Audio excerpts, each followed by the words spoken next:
굉장히 분위기가 좋습니다. 한국당 당내 화기애애한 웃음꽃 핀 장면을 저희가 영상으로 봤는데요. 이 장면이 여러 이제 언론을 통해서 공개된 이후에 오히려 한국당 내 전화와 홈페이지가 불났다. 뭐 이렇게 잔치집에 축하한다는 그런 전화가 아니고 이 장면을 보고 오히려 한국당 내 지지자들, 일반 지지자들, 당원들도 그렇고 왜 이런가? 그러니까 불만 섞인 목소리를 전했다는 거죠. 네. 예. 뭐 여당 지지자 입장에서 보면은 조국 장관 사태로 인해서 국론이 분열됐는데 거기서 무슨 표창장 주고 포상하고 이런 것도 웃긴 거고 야당 한국당 지지자 입장에서 보더라도 이게 지금 조국 장관 사태가 한국당이 해낸 일이냐? 오히려 검찰이나 아니면은 광화문에 나온 자발적으로 나온 시민들이 한 일이거든요. 자, 그렇게 본다면 이게 샴페인을 터트려도 너무 일찍 터트린 거 아니냐 이런 비난이 나올 수밖에 없는 거죠.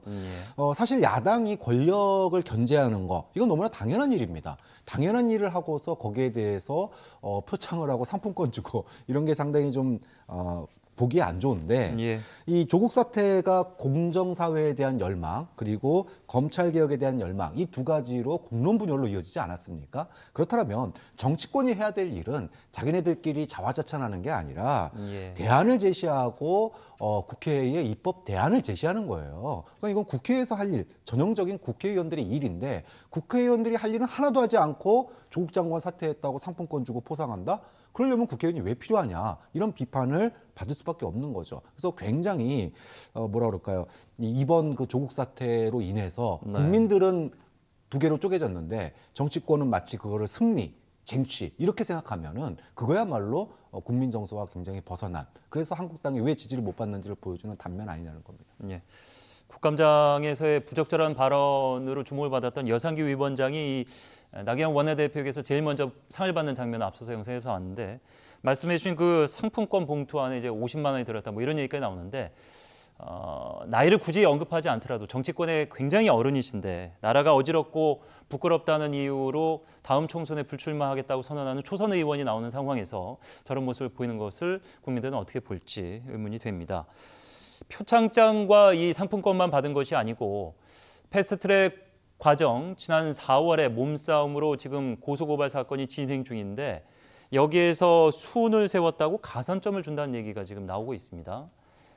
나경원 원내대표가 22일 당초는 이제 22일 비공개위원회에서 황교안 대표에게 이것을 제안을 했는데 이거에 대한 좀 부적절한 발언이 아니냐라는 취재 얘기들이 나오자 어제 정의당에서 우리더러 상조폭이라고 하는데 우리가 왜 그러느냐 정치 저항 앞에 선 분들에게 공천 가산점을 주는 일은 당연한 일이다라는 취재 얘기를 했고 황교안 대표는 오늘 당에 기여했는데 그냥 넘어갈 수는 없다.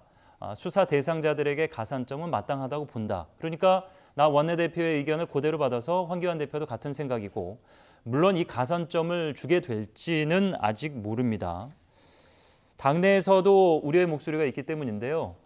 그때 나도 들어누워 날 밟고 가라고 넘어가라, 밟고 넘어가라 이렇게 했는데 고발은 안 당해서 아쉽다는 취지 얘기인가요 이게? 안 당하고 싶어서 안 당했겠느냐? 한마음으로 투쟁했는데 누구는 주고 누구는 안 준다고 한다. 박용진 더불어민주당 의원은 삭발 가산점도 그럴 거면 줘야 되는 거 아니냐. 머리 깎고 의지 높였으니 깎은 순서대로 줘야 된다. 뭐 이런 어떻게 보면은 조롱의 말이라고도 볼 수가 있겠습니다.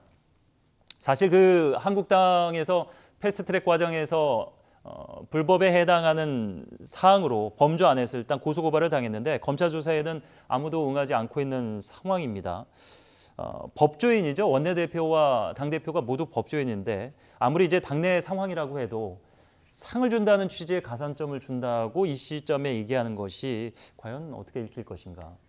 그러니까 이게 당내에서 당을 위해서 내가 이랬는데 수사받아야 되냐 이런 볼멘 얘기가 나오니까는 뭔가 당내 분열을 추스리기 위해서 일종의 정치적인 수사를 한 거라고 저는 봐요. 네. 원내대표나 당대표라고 하더라도 공천심사위가 따로 있는데 마음대로 가산점 줄 수 있는 건가요? 그리고 공천권이 아예 없는 상황이죠. 예, 그리고 주더라도 가산점 줬는데 당신 떨어졌는데요. 뭐 이럴 수가 있는 거고. 그리고 또 이쪽에만 가산점을 준다 그러면은 나는 고발 안 당했다고 안 주는 거냐 이런 얘기가 나올 수 있거든요. 그래서 제가 볼 때는 한국당은 당을 위해 공헌한 사람을 지금 찾을 게 아니라 어쨌거나 지금 당이 어려운 상황이잖아요. 당을 이 상황으로 만든 사람에 대한 인적 정리가 필요하다 그렇게 봅니다.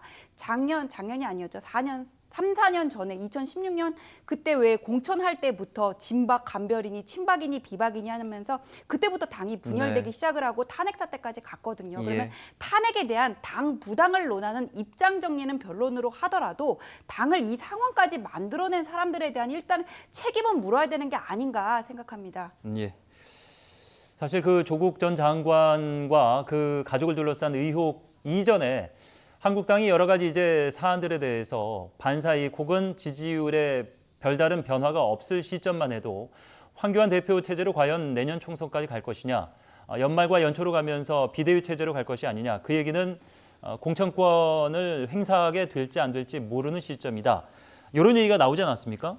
그런데 이제 조 장관 상황에서 여론이 조금 호응을 하고 지지율의 변화가 있었고 여기서 좀 고무된 황교안 대표나 나경원 원내대표가 사실 공천권에 영향을 미칠 수 있는 상황이 앞으로 어떻게 전개될지도 모르는데 당내에 인기를 얻기 위한 포퓰리즘 아니냐 이런 생각도 드는데 어떻게 보십니까? 네, 그렇습니다. 그러니까 지금 총선을 앞두고 이제 공천 작업에 들어가야 되지 않습니까? 예. 자, 그럴 때 당의 지지를 한 곳으로 모아야지 공천에서 그 힘을 발휘할 수 있는 겁니다. 근데 지금 검찰 소환을 앞두고 그래서 황교안 대표가 왜 검찰에 혼자 가서 조사를 받았냐?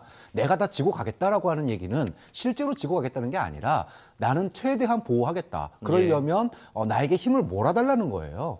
나경원 원내대표도 마찬가지입니다. 그래서 이런 퍼포먼스, 사실은 가산점 주고 안 주고가 뭐 이렇게 중요합니까?